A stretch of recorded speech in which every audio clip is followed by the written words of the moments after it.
Today on Dr. Phil, a couple stabbed to death. There's no way my nephew murdered his own parents. The son convicted. You say his wife is the reason that he is in prison. She kept revising the story. Did you lie in court? Yes. A family divided. You got up and went in the living room. Yes, because I heard him leave about 3 o'clock. I thought you went to sleep at 3 o'clock. No. You see my problem here. A murder mystery They found blood on the boots. with psychic medium John Edward. How much do you know about this situation? I don't know anything. Was somebody accused of murder twice? Yes. I feel like I'm supposed to talk about the DNA. There seems to be something that's not done. Let's do it. Have a good show, everybody. Here we go. This is a safe place to talk about hard things. Stand by. We'll count you down. I'll try to be an emotional compass and point you in the right direction. 5, 4. I am not giving up on you.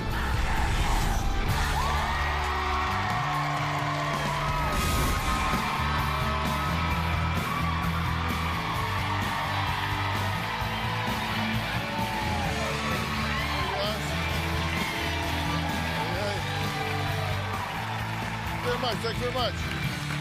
All right, take a look at this happy family.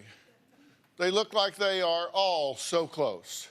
But something completely tragic happened just before Christmas in 2008 that shattered their lives. What's your name? Matt, And what's the problem? Tell me exactly what happened. I think he got stabbed. Is there more than one wound? Yeah. And is there still a knife inside him? No. Dad. As it turned out that day, the couple, Linda and Steve, married for 31 years, were killed in their home. And their only son, Matt, who placed the 911 call, was accused, then arrested, and eventually convicted of their murders. Even though he sits today in prison for 2 consecutive life sentences, Matt has family members who believe he is completely innocent. My sister Linda and her husband Steve were a great couple. They lived in a really nice house. Linda and Steve had 2 children. Their son's name was Matthew. Matthew's my nephew. He's very smart, funny, likable. My nephew Matthew went to his parents' house one afternoon. Matt was the one who found his parents' bodies. Matt? He's dead. Matt, My mom and dad are dead. Matt, calm down. I got a call in the middle of the night from my brother who told me Linda and Steve had been murdered. For those who knew Stephen and Linda, the lights outside are an eerie reminder of the dark discovery made inside. Linda and Steve were brutally stabbed to death about 19 times each. Matthew was arrested and charged with the murder of his parents. 30-year-old Matthew Riley faced a judge today charged with 2 counts of murder. Police believe he stabbed his father and mother. A stone-faced Riley appeared before a judge who told him he could be executed if convicted of killing his parents. There's no way that my nephew would have murdered his own parents. Our entire family stood by Matt. We all knew Matt was innocent. It only took the jury about 2 hours to reach a verdict. When I heard the word guilty, we nearly collapsed. Matt was sentenced to 2 consecutive life terms without the possibility of parole. In my eyes, this is a gross miscarriage of justice. My nephew Matt is completely innocent. He did not murder his own parents. So if it wasn't Matt, then how did this husband and father of 2 end up convicted of a double homicide? His Aunt Angela blames Matt's own wife, Jenny. I am furious with Jenny.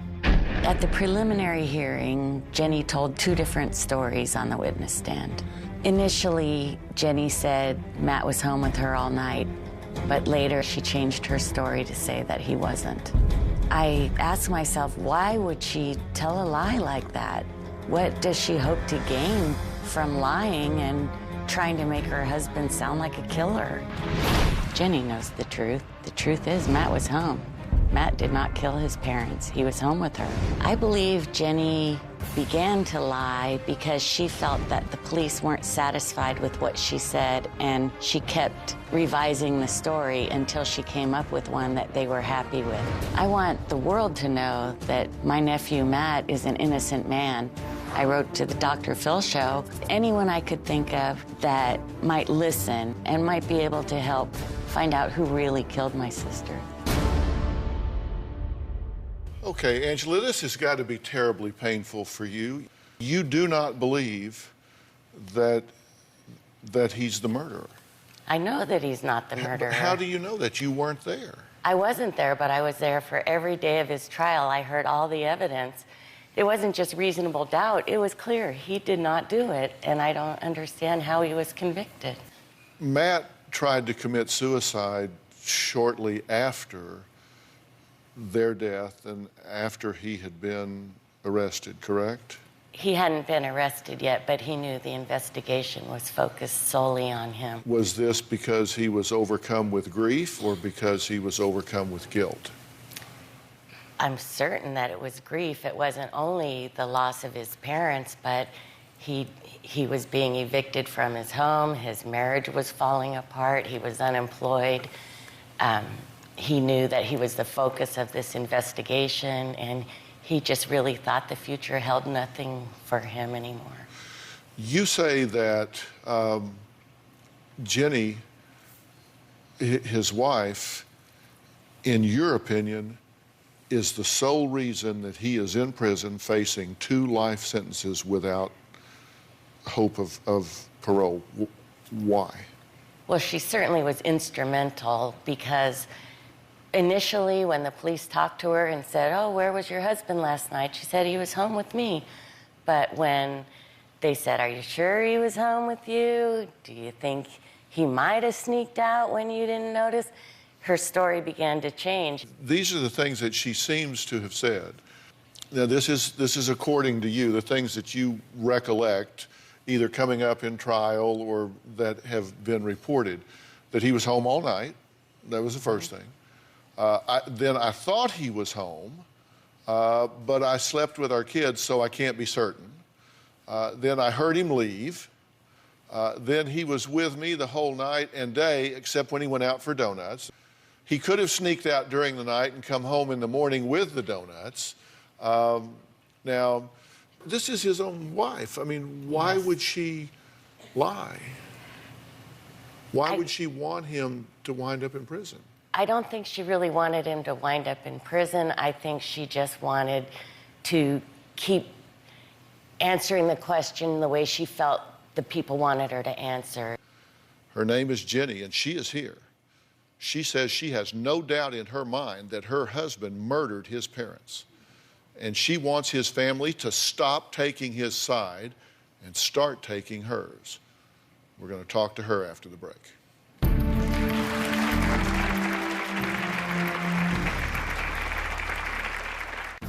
The only way that I can describe the way Matt was acting is he reeked of guilt. There's not a doubt in my mind that Matt murdered his parents.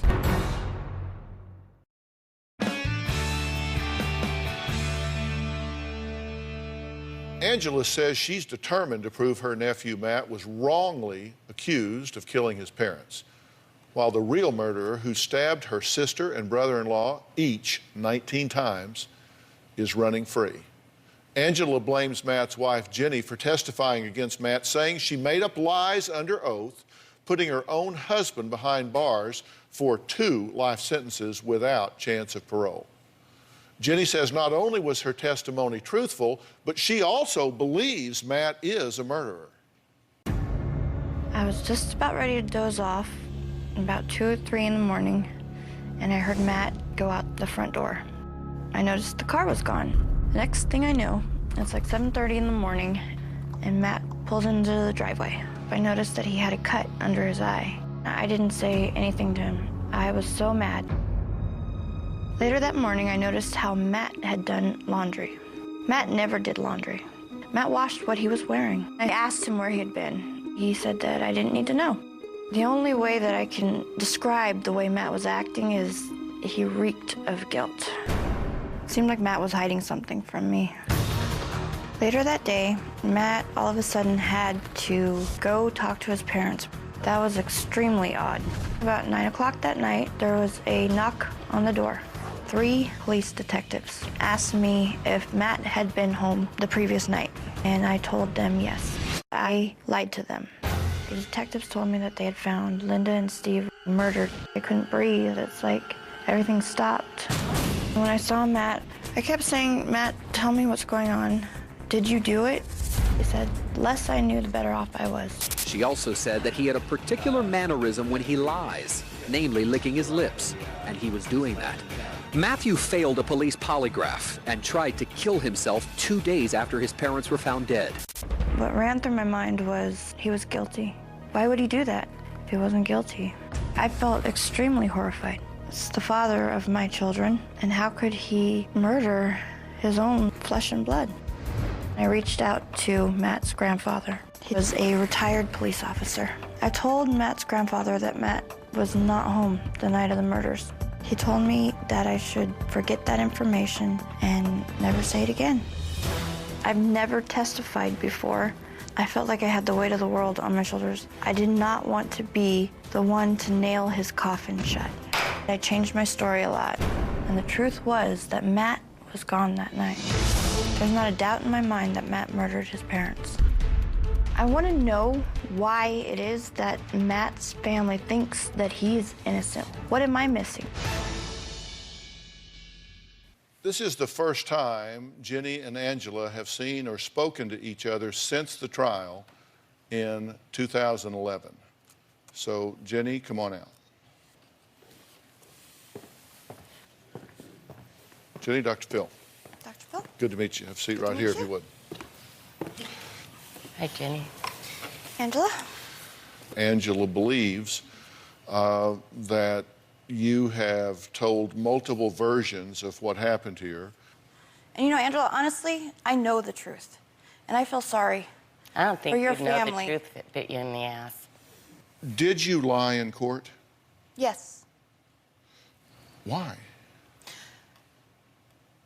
I was scared when I got the knock on the door and the detectives started questioning me.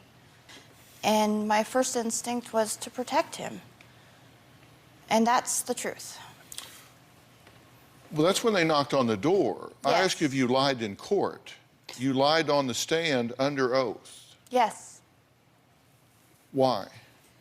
Because I did not want it to be true. I didn't want to think that Matt had actually murdered his parents. I'm just trying to get to the bottom of this. And I just asked you why you lied in court, and you said, well, there was a knock on the door and I was scared.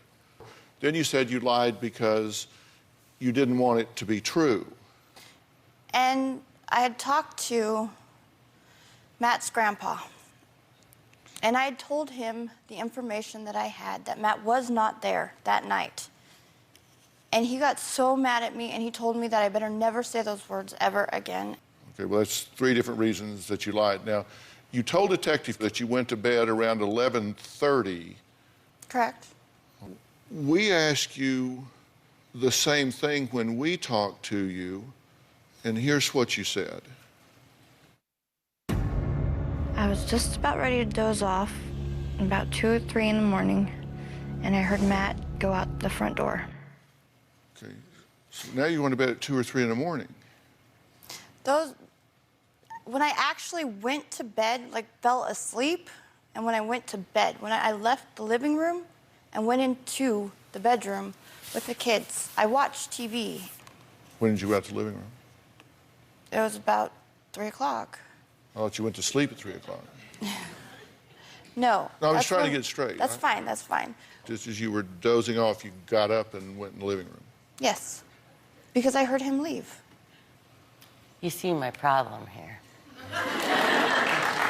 Well, Jenny says that there were red flags no matter what time Matt came home. We're going to talk about that when we come back.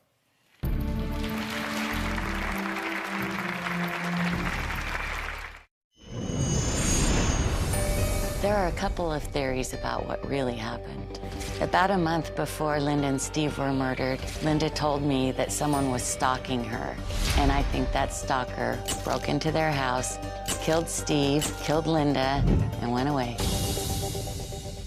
Now, while Jenny believes she did the right thing by reporting to police that her husband was gone all night during the time his parents were murdered. Angela believes Jenny was trying to work out some kind of deal with police to help get out of a tricky situation. After Matt's arrest, I was struggling, and I was trying to take care of 2 little girls. My life was in shambles. I had nowhere to live, and I was actually staying at a motel. I ended up getting arrested for conspiracy to steal a jet ski. I went to jail. Child Protective Services got involved because they were concerned that I was not providing for my children. Jenny was having a lot of trouble because of her living conditions with the girls and her drug use. I think Jenny felt that unless she testified against Matt, things would not go well for her. So she threw her husband under the bus to save herself and keep her children. And then ultimately, Jenny lost the kids anyway. And initially, my children were put into foster care. My children have since been adopted. I lost rights to my children. You said that he returned home at 7:30 a.m. with a black and blue cut under his eye, and he didn't have this before. Yes. You said when he got home, he went in and did laundry. What was he washing? He was washing what he wore when he came home. And then later on that day, he had to rush over to his parents' house to talk. And he needed to talk to his parents about when he wanted to move in. And you said he had never asked about that in the past. If he's going to move in, he would just go over there and just move in, right? Correct. Then the boots that he wore the day of the murder were missing. Yes, they were missing, and when they found them, they were his because of the shoelaces. They were very unique shoelaces. They weren't even his size. Do you know what size shoe he wears? He wears a 9.5. The boots were a size 11.5 or 12.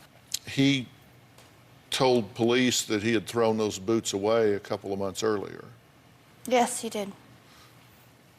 But they found these boots on top of an apartment building. The apartment building that we were living in. Right. Yes. 2 years later, they found those boots on the roof of the apartment building. Right. These are the boots. They found blood on the boots. I don't recall that they found blood. I know they found a dog hair from a brown dog. They found a dog hair that was consistent with the hair of a dog that was in the house of your sister and brother-in-law. They said 1 in 7 brown dogs would have that same hair.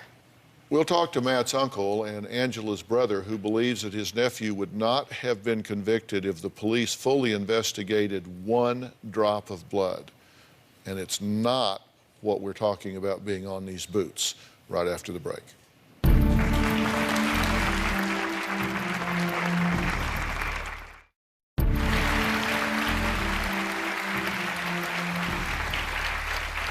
We're talking to Angela, who says she is completely shattered, understandably, after the murder of her sister and brother-in-law, especially after her nephew Matt ended up being convicted of stabbing each of his parents to death. Now, Angela's brother and Matt's uncle, Greg, agrees. What would you like to add here? There was about 50 samples of blood taken from an extremely bloody crime scene, and one of the drops of blood from my sister's bathroom was tested, and it was found, although they did an incomplete test, it was found that it was not my sister's blood, it was not my brother-in-law's blood, and it was not Matt's blood. To me, that drop of blood is key. I've looked at the case summary here with regard to a polygraph that Matt took. Prior to the polygraph test being administered, Matthew admitted to the detective to researching polygraph tests on the internet that day. He also admitted to taking a muscle relaxer. During the test, Matthew denied that he killed his mom and dad. However, the results of the test showed that Matt was deceptive as to whether or not he killed them. He failed the polygraph. He admitted that he researched polygraphs. He admitted that he did countermeasures in terms of taking a muscle relaxer to try to defeat the polygraph, and he still failed the polygraph. He actually failed every question on the polygraph. You are absolutely unwavering that he got up and left that night. Absolutely. I mean, you told different versions of this. If you have contributed to the conviction of this man for 2 murders, and he will never draw another free breath, never see his children, never walk free again, and you have contributed to that by lying intentionally or otherwise, that is not something you want to live with. That is something you want to come clean about. Now is the time to do that. I did not lie. The second time I take a testified. polygraph? Yes, I will. Will you? Yes, right here and right now. I will take a polygraph test. Thank you. I did not lie. If you're willing to do it and y'all would like to do that, then we will certainly do that. I would love to do that. Thanks, Jenny. I'm gonna take kind of a right turn in this here because you've written to me 8 times. Have I? Yes, you have. And in some of those letters, October 17th, 2013, May 4th, 2014, you said, "Dear Dr. Phil, I would like you to invite a medium to be a guest on the show. If you do, I'm begging you to allow me to meet them in the hope that they can give me a message from my sister who passed away nearly 5 years ago." I'm actually pretty skeptical of mediums. I don't want to go to one of my own because I wouldn't want to be conned. I trust Dr. Phil to not put a quack or a charlatan on his show, which is why I feel this is the only route I have to any real resolution to my torment. Just like most people who write you, I am desperate. I do try to answer my guests' requests, so I'm going to do that. I went straight to the top. John Edward is here. I even sat down with him for a reading, and you know, I'm an admitted skeptic about this as well. I have a healthy skepticism about it, but I try to be open. But he is here at your request. We'll be right back.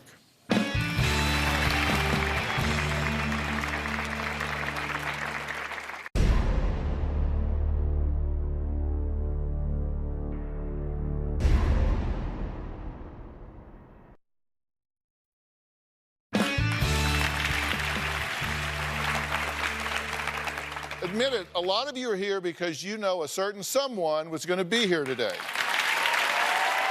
Please welcome a very good friend of mine, world-renowned psychic medium, John Edward. How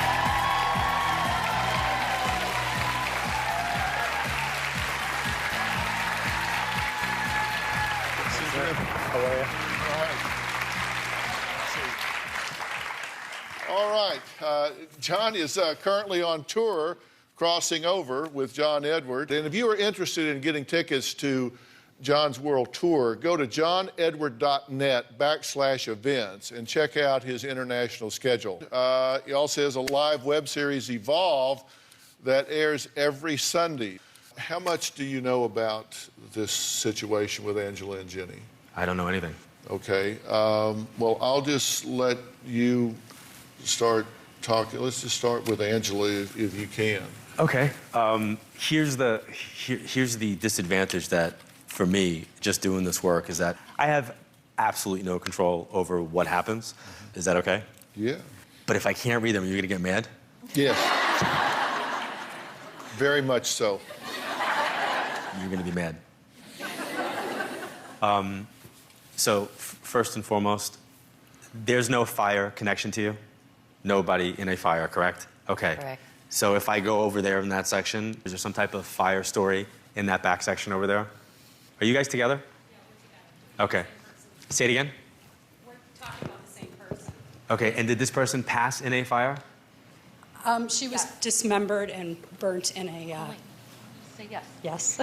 Just say yes or no. I don't know if there's a father figure to you who has passed, or if there's an older male energy that's connected to me that's above you that would be like father. Yes. They're telling me to talk about somebody who literally I see smoke and fire, so I know that there's some level of that having to do with their passing, or having to do with the connection around their passing. And I don't know if this was done because they wanted to get rid of evidence or if they wanted to get rid of something on that level.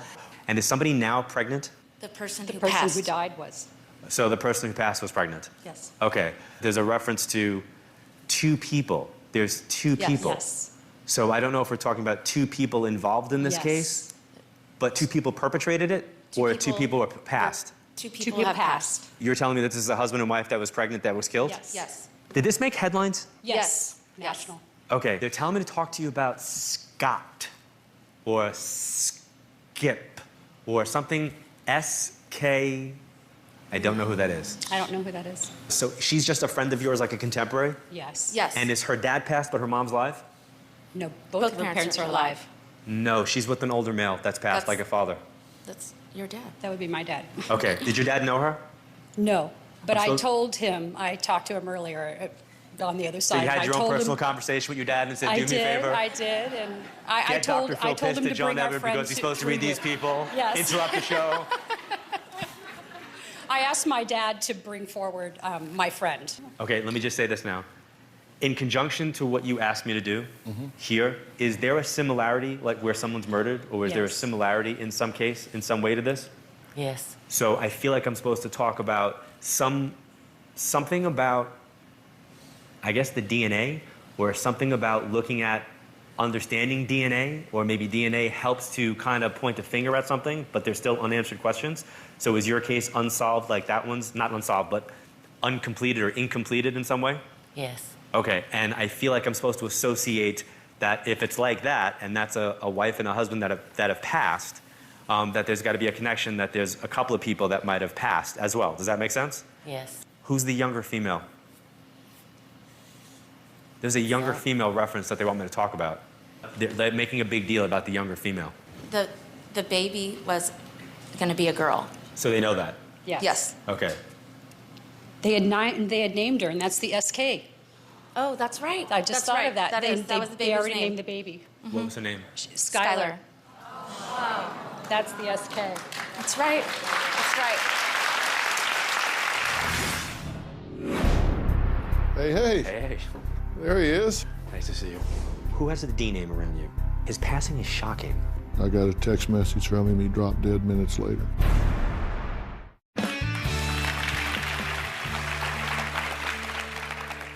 I don't understand why. I keep seeing the Canadian border. There's something about the Canadian border and the top of the states. So to me, I feel like I want to go up by the Dakotas or up in that area for some reason. I lived in North Dakota. You lived in North Dakota? Yes. Okay. But it was a thing my sister made fun of me for. That's something your sister made fun. Is your sister the person that's passed? Yes. And was she murdered? Yes. I don't understand how you could be murdered twice. Was somebody accused of murder twice? Yes. Why do I feel like I'm supposed to talk about somebody who's being almost like persecuted for their belief, or somebody who's attacked because of their belief? Me. Sounds like. Like, do you feel like you've been attacked because of that, or? Yes. And cast out? Yes. Your case is done? There's some question as to whether it's done or not. I just feel like I'm not completely finished with whichever one this is. There seems to be something that's not done. Even though I'm a bit of a healthy skeptic, I sat down with John Edward before the show for a reading myself. I have to note that this was only after my producers wore me down by asking me several times to do this. Take a look. Hey, hey. Hey. There he is. Nice to see you. First thing I always like whenever I sit down with somebody, I always like to talk about a little bit about the process, just to explain that everything I get is symbolic. Is your dad passed? Your dad? Uh-huh. Okay. Are there two dads for you? I see two male figures. So to me, I see two fathers. Did anybody miss a leg, or was somebody paralyzed on one side? No. My dad had a broken leg at one point. At some point in his life, but it wasn't paralyzed or anything. His mom passed too? Mm-hmm. My mother and father are both passed. and one of them either passed by their own birthday or one of them passed by a holiday. Did you ever have a sports connection with someone that is in the media business where you didn't see them for a while and then you found out that they passed? Like, did you like share a box at a game, or did you golf with this person? But I feel like his passing is shocking. Who has a D name around you? Well, Kid Craddock is a good friend of mine. It's the Kid Craddock in the morning show. What's the sports connection to him? We played golf together. Did you not see him before he passed? No, we were in contact that day. Who's the D? Who's the D? His real name is not Kid. His real name is Dave. But his passing was very sudden. So you guys would meet up at the same sports event or sports whatever? Well, we played golf together a lot. We had a very jovial relationship. I mean, we'd tease each other about everything. He died 7/27/13. Because the last text message, I got a text message from him, he dropped dead minutes later. But I feel like you helped him navigate something that wouldn't be known publicly, and I don't mean health. And he's making me feel like, thank you for being honorable and not discussing that then, and clearly not discussing that now. There was a lot of pressure to disclose some things when he passed that I refused to disclose. So. Well, he appreciates that. Is there a Milton or a Miles or an ML name that's connected to you? Separate from him now. Go to your family. Oh, boy, I wish Robin was here. Can we call her? Robin to the rescue? She's got an incredible memory. Hello. Nice to see you. So good to see you. Here's the brains of the outfit. I just love I'm so happy you're here. I've been outside listening. Where's the place where there was a passing that's close to a celebration? My father passed the day after Philip's birthday. Okay, so then the two father figures in the beginning would have been his dad and then your dad. Yes. And so he said his dad broke his leg, but was there any type of remnants of that leg break? Yes. He limped all the time. He had a limp because of the broken foot. Is there anybody here that lost somebody to a suicide gunshot to the head? I don't know anyone. Nope. I'm getting that really loudly. Kind of feel like it's behind me, whichever way that would be. There's a small group out there. I know that their actions brought about their passing, and I know that there's a C or K connection to it. John Perry's roommate shot himself in the head. Wow. Who's that? John Perry is the director. My roommate killed himself. His last name was Krieger. And then you weren't in a band with him, were you? I was in a band with him, yes. Yeah. I don't know if you're doing any type of consulting, political, if you're spending quality time at the White House, but there's some type of political, energetic thing coming up around you. I've been to private meetings in Washington. So you're not announcing your candidacy for 2016 right now? That's not what we're doing. Gotcha.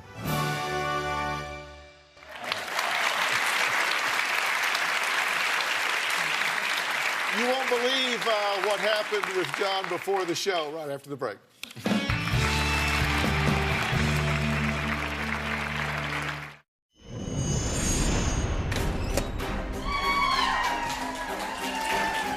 Hello, everybody. So I thought while you were hanging out, waiting, I'd come out and maybe answer some of your questions, maybe talk to some of you now. Is that okay? Is that yes? Thank you. I want to go over there. Are you Linda? No, my mother-in-law was a Linda. Has she passed? Yes. Linda's here. Because Linda's making me feel like I need to say Linda to you. Somebody's telling me they passed in the line of duty. Somebody in this section. It's connected to the person who has a C and an M name. I have an M and K, Mark Kemp, Shot. but he died in the line of duty. He died in the line of duty. Uniform connection. He was a police officer, a canine officer. And somebody had either congestive heart failure or somebody had some type of, where they filled up with fluids. Asthma, and they overinflated his lungs, and he died. That's him. Okay, so this is his way of coming through. Now, you said he was a canine. He was a canine officer. Okay, did one of his partners actually pass as well? His dog. He's with his partner. Oh, good. Somebody here lost the younger male. Yeah, we have a nephew that passed.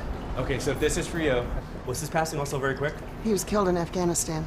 And I'm supposed to talk about somebody doing a very, can I be honest, really not cool honor. Like somebody did like a memorial was not cool, or somebody said something that was not cool. Yeah.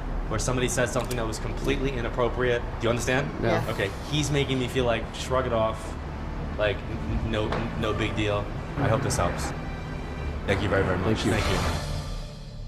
We taped the earlier part of this show a few days ago, and we're back in studio with an update. Remember the two women in the audience who received a reading from John Edward? Well, it turned out their names are Tara and Colleen, and their deceased friend was a reality TV personality whose tragic death recently made news headlines. Now to our top story. A grand jury indicts the man accused of murdering a pregnant Food Network reality star and her husband on charges he dismembered their remains. The Food Network is in shock today over the murder of one of its former contestants. 38-year-old Christy was a contestant on season 8 of Food Network star. Adding to the senseless tragedy, Christy was 5 months pregnant with her first child. JT and Christy Codd were married just 6 months ago. The newlyweds were also expecting a baby. Their neighborhood handyman was arrested for their murders. Friends are still in shock. They remember JT as a loving, bigger-than-life guy who would go out of his way to help others. Christy, the same. Well, after the show ended, this is what Tara and Colleen had to say about their reading. Did this make headlines? Yes. When John Edwards started talking about fire and burning, I knew it was my friend and her husband that he was probably speaking about. She and her husband were murdered. They're telling me to talk to you about something SK. There's a younger female reference that they want me to talk about. We could not think of the SK name, and I don't know why, because their unborn daughter, they named her Skylar. You know, that was the clincher. I wasn't surprised that our friend came through. She's a real spitfire. The couple had just gotten married in October, and I was also at their wedding. When I hear this information, it made me feel good that your friend is having a voice as they've passed on. Our friend and her husband were great people. We'll miss them both.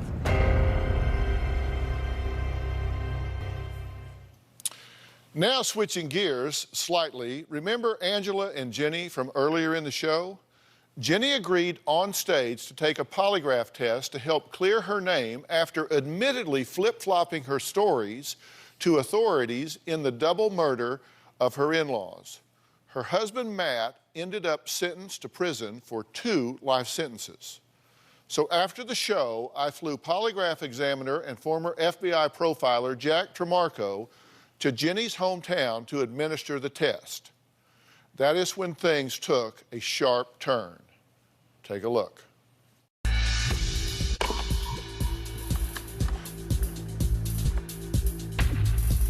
I've been here almost 2 hours now, and I've been waiting for Jenny. I've been advised that Jenny is reluctant to take the polygraph examination. In fact, she's on some level refused to get into a car to travel out here to meet me.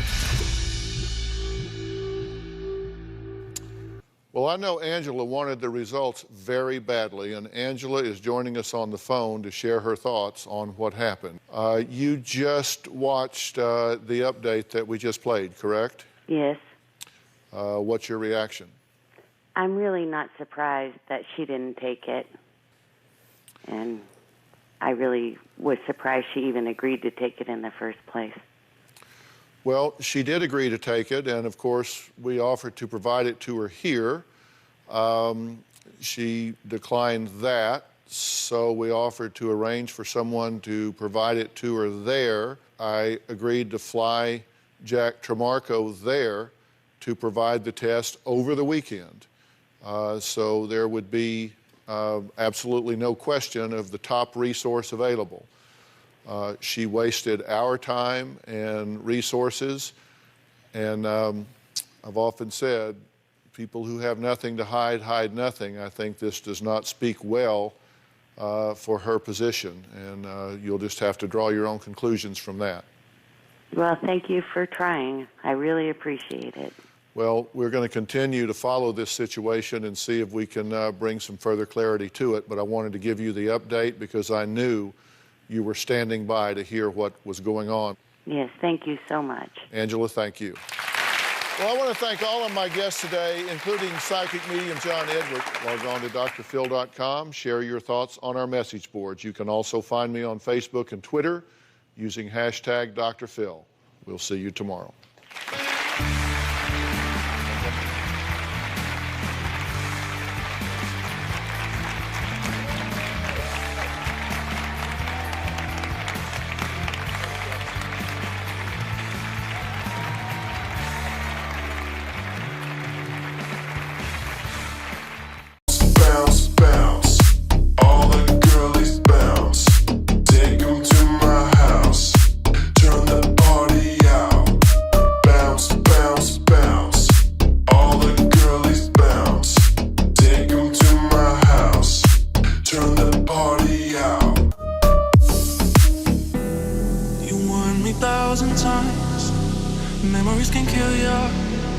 but I didn't hear ya. I thought that I could fly, but woke up on the asphalt. I swear there was the last time. I've always been naive. Call it.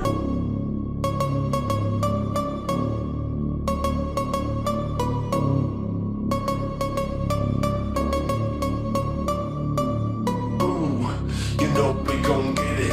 Ooh, you know we gon' get it. Ooh, you know we gon' get it. Every day and night, that's right.